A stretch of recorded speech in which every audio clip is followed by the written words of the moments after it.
Hello everybody, my name is Ethan12356 Gamer, and today I'm doing my first audiobook. I'm doing an audiobook on How the Grinch Stole Christmas by Dr. Seuss. Now, this is a Dr. Seuss collector's edition. So yeah, let's get into the book already.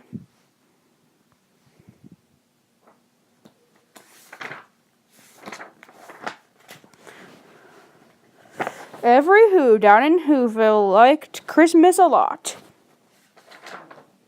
But the Grinch, who lived just north of Whoville, did not. The Grinch hated Christmas the whole Christmas season. Now please don't ask why. No one quite knows the reason. It could be that his head wasn't screwed on just right. It could be perhaps that his shoes were too tight. But I think the most likely reason of all may have been that his heart was 2 sizes too small.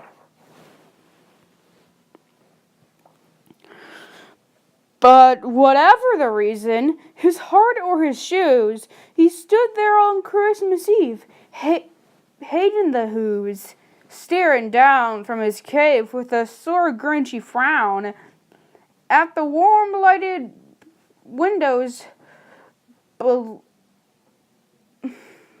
in their town. For he knew every Who down in Whoville beneath was busy now hanging a mistletoe thread, and they're hanging their stockings. He snarled with a sneer, "Tomorrow is Christmas, it's practically here." Then he growled, with his Grinch fingers nervously drumming, "I must find some way to stop Christmas from coming." For tomorrow, he knew, all the Who girls and all the Who boys would wake bright and early. They'd rush for their toys. And then, oh, the noise! Oh, the noise! Noise! That's one thing I hated. The noise.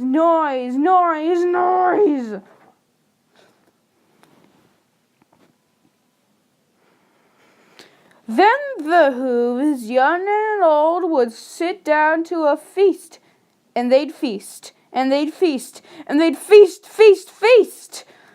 They would feast on Who pudding and rare Who roast beast, which was something the Grinch couldn't stand in the least.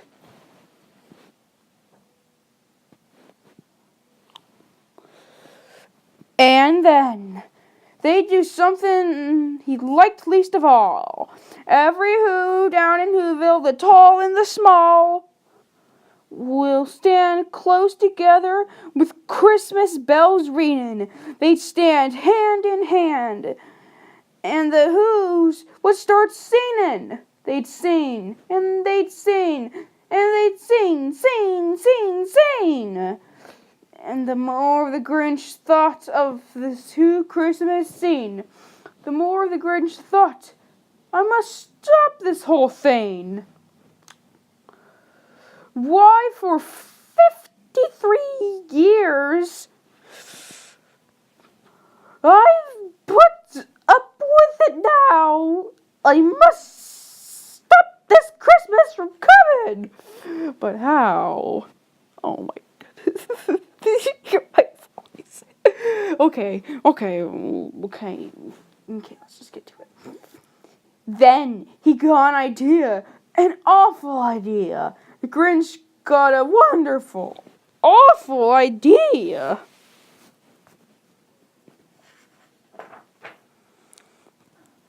"I know just what to do," the Grinch laughed in his throat.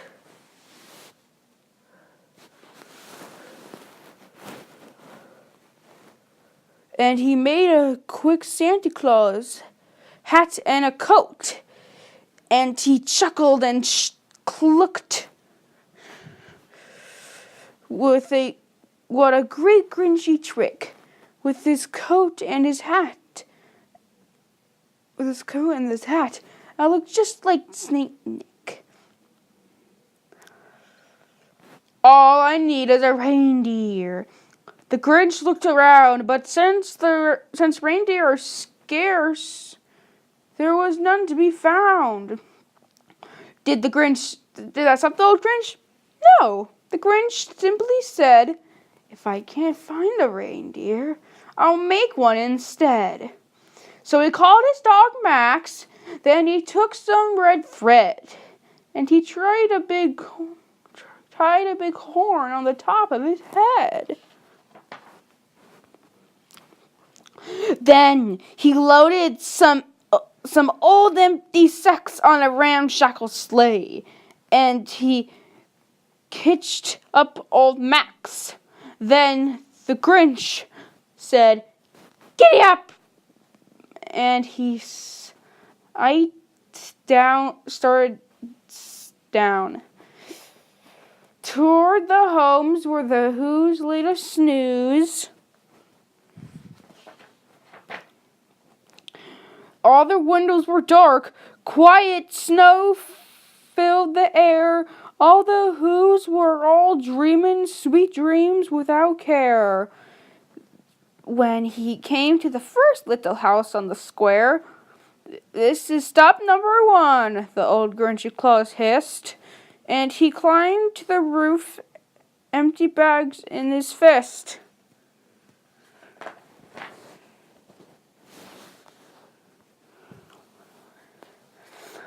Then he slid down the chimney, a rather tight pinch, but if Santa could do it, then so can the Grinch. He got stuck only once for a moment or two.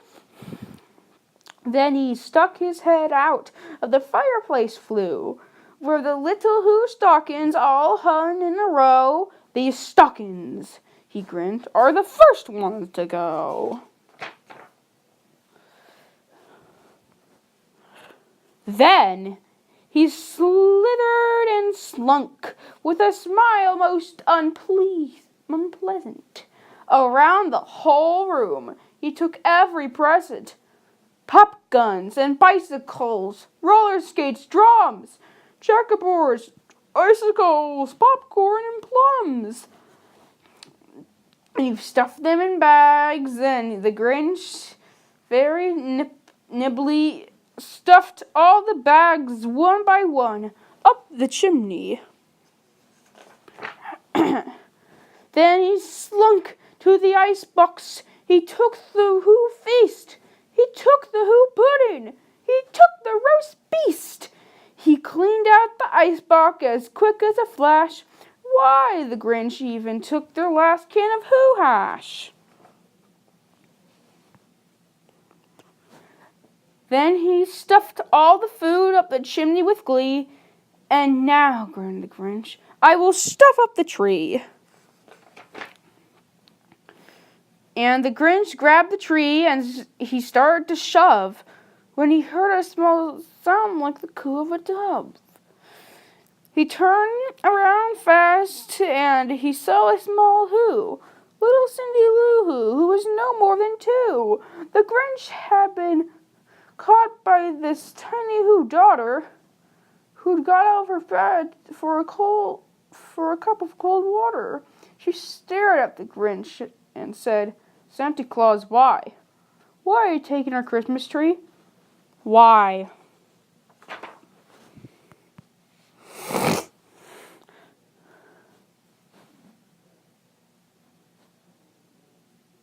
But you know that old Grinch was smart. And so slick, he thought up a lie, and he thought it up quick. "Why, my sweet little tot," the fake Santa Claus lied, "there is a light on this tree that won't light on one side. So I'm taking it home to my workshop, my dear. I'll fix it up there. then I'll bring it back here. And his fib fooled the child. Then he patted her head, and he got her a drink and sent her to bed.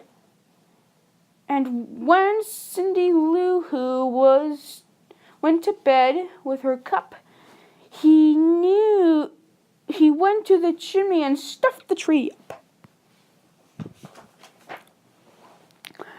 Then the last thing he took was the log from their fire. Then he went up the chimney himself. The old layer on their walls, he left nothing but hooks and some wire.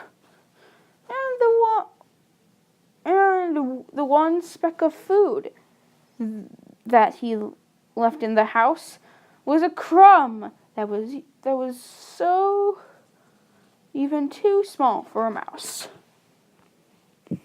Then he did the same thing to the other Who's houses, leaving crumbs much too small for the other Who's mouses. It was 1/4 dawn. All the Who's still abed. All the Who's still a snooze. When he packed up his sled and picked up with their presents and the ribbons, the wrappings, the tags, and the tinsel, the trimmings and trappings.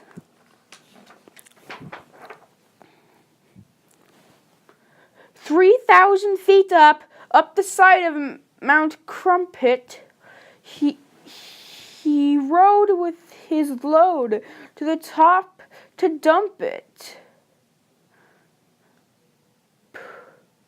Pooh-hoo to the Who's. He was grinchishly humming. They're finding out now that no Christmas is coming. They're just waking up. I know just what they'll do. Their mouths will hang open in a minute or two. Then the Who's down in Whoville will all cry, boo-hoo. That's a noise, grinned the Grinch, that I simply must hear. So he paused. And the Grinch put a hand to his ear. And he did hear a sound rising over the snow. It started in low, then it started to grow. But the sound wasn't sad. Why, this sound was merry. It couldn't be so. But it was merry very. He stared down at Whoville. The Grinch popped his eyes. Then he shook. That what he saw was a shocking surprise. Okay. Every Who down in Whoville, the tall and the small, was singing without any presents at all. He hadn't stopped Christmas from coming. It came. Somehow or other, it came just the same. And the Grinch, with his Grinch feet ice cold in the snow, stood puzzling. How could it be so? It came without ribbons. It came without tags. It came without packaging boxes or bags. He puzzled 3 hours still. His puzzle was sore. Then the Grinch thought of something he hadn't before. Maybe Christmas, he thought, doesn't come from a store. Maybe Christmas perhaps means a little bit more. And what happened then? Well, in Whoville, they say that the Grinch, his small heart, grew 3 sizes that day. And the minute his heart didn't feel so tight,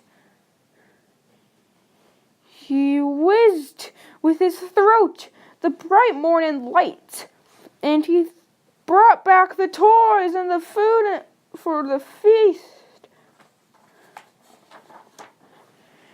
And he he himself, the Grinch, carved the roast beast.